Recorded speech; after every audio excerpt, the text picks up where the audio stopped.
തെക്കൻ ലെബനനെ യുദ്ധക്കളമാക്കി Israel. ലെബനിലേക്ക് Israel തുടർച്ചയായി നടത്തിയ വ്യോമാക്രമണത്തിൽ 492 മനുഷ്യരാണ് മരിച്ചത്. തെക്കൻ ലെബനനിൽ നിന്ന് കൂട്ടപ്പലായനം നടത്തുകയാണ് ജനം.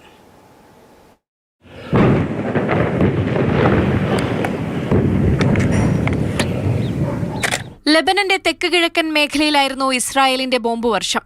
കൊല്ലപ്പെട്ടവരിൽ 30-ലധികം കുട്ടികളും 50-ലധികം സ്ത്രീകളും നിരവധി ആരോഗ്യ പ്രവർത്തകരുമുണ്ടെന്ന് ലെബനൻ ആരോഗ്യ മന്ത്രാലയം അറിയിച്ചു.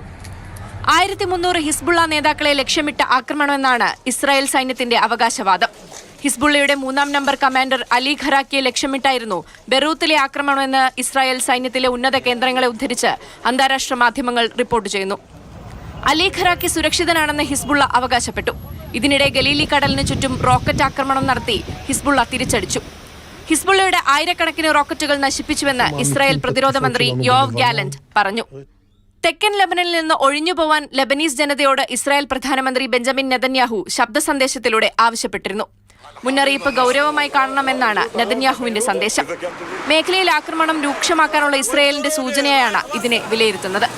ഗസയിലെ യുദ്ധത്തിന് സമാന്തരമായി മറ്റൊരു യുദ്ധത്തിനുള്ള കളമൊരുക്കുന്ന ഇസ്രായേലിന്റെ നീക്കങ്ങളെ ആശങ്കയോടെയാണ് ലോകരാജ്യങ്ങൾ നോക്കുന്നത്. International desk, Mathrubhumi news.